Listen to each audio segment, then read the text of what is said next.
Ebana we. Hii ndiyo orodha ya viwanja 10 vikubwa vya mpira wa miguu vinavyopatikana ulimwenguni mpaka sasa hivi. Hivi ndivyo viwanja bora vyenye uwezo wa kubeba watu wengi na miundombinu ya kisasa kweli kweli. Kama tujuavyo watu wengi, mpira wa miguu yaani soka ni mchezo wa pekee unaopendwa sana, na ndio maana watu binafsi na makampuni mbalimbali au taifa kujenga viwanja vyenye kukidhi hadhi za wachezaji ili kusapoti mchezo huu wa mpira wa miguu almaarufu kama soka. Tukianza na uwanja namba 1. Huu ni uwanja unaoitwa Longlado-May Stadium. Uwanja huu unaobeba watu 1,500,000.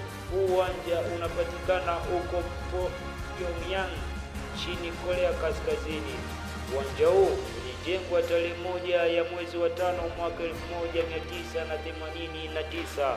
Huu uwanja hutumika kwenye shughuli nyingi za kiserikali na michezo huko nchini Korea Kaskazini.